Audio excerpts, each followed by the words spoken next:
video, I want to show you a new technique that I learned recently for knitted color work. I don't want to call it stranded color work or Fair Isle because I'm going to show you how to do something that's a little bit different. Although you're going to be using two colors in a round and bringing them both all the way around. This is a hat I made a long time ago. If you look inside, you can see the unused colors of yarn make strands that are held loosely on the back of the work when you go around. And I had learned how to knit one color in each hand, so that's what I did for this. But this is the technically called stranded color work, or a lot of people call it Fair Isle, even if they're not doing a traditional Fair Isle pattern from Scotland. It's just when you have the two colors and usually you just strand the unused color behind your work. Here I only had a few stitches of each color, so I didn't have any long floats to worry about trapping or catching those long floats. I don't consider these long floats. They're only about 5 stitches. If it was in a mitten or glove, though, it might be annoying, catch your finger in.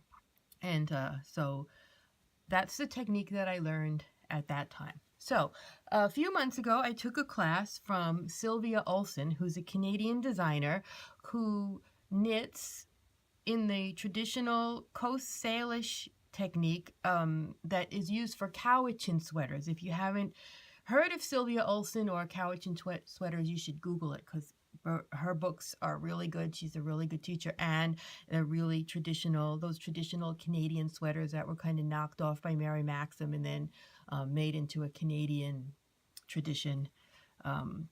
You probably have seen them if you're not familiar with the term cowichan. On the inside of that knitting, you don't have any long floats. Sylvia said it looks like a bunch of little pebbles.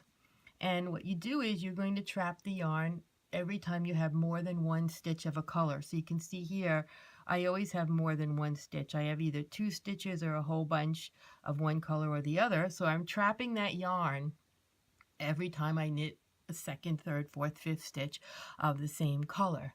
And some people do this when they hold the yarn in one in each hand, but I don't find that it makes the same stretchy fabric that this technique I'm going to show you does, because you're still stranding it across the back, you're just catching it in. In the technique I'm going to show you, we're actually going to move the yarn as we do this to trap it, and I think that adds extra length in.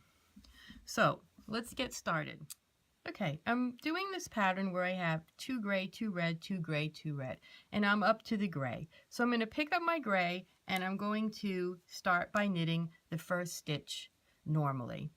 It's only when you have more than one stitch of a color that you have to do this trapping. Okay, so now I'm ready for the second stitch, so I insert my needle into it. Before I knit it, I bring this yarn, the other yarn, to the front, hold it with my thumb, knit the second stitch, and then put that to the back. Now I would continue with the gray and do that every other stitch if I was, but now in the pattern I'm doing, I'm not continuing with the gray, I'm switching to red. So let's take a look here and see what's happening. The red yarn is going to come ready to knit. It's on top of the gray yarn, so I'm just going to take it where it is. And I'm going to knit normally my first stitch in red. Now before I do my second stitch, I'm going to have to do some manipulation with the gray, but it's not going to come to the front, it's going to come across the red yarn in the back. So I'm just holding it down with my other hand, but see how it's in the back? It's not crossing to the front, it's just crossing the red yarn in the back. Then I can finish that stitch. And I'm ready to knit with the gray again for this pattern. And if I look, the gray is coming from underneath the red.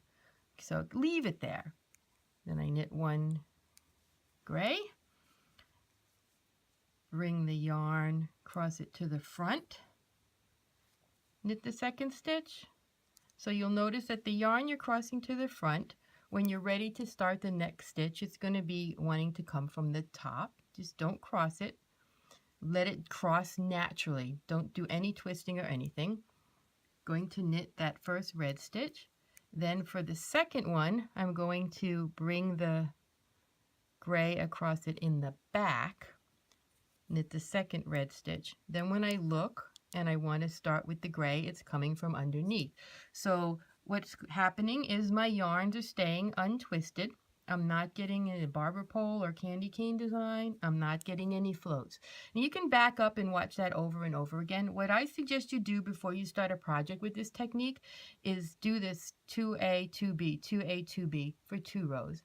And then switch it to 2B, 2A, 2B, 2A. So you get a little checker pattern, then make a headband or something out of it, or even just a swatch, so that you get enough practice with how to do that. And then when you go to knit something following a chart, you'll have the motions down with your hands. Just remember, let the yarns go where they naturally want to go on the first stitch of each color, and one color you'll be bringing to the front to trap, and the other color you'll be crossing just in the back to trap. Okay, so give that a try and let me know what you think.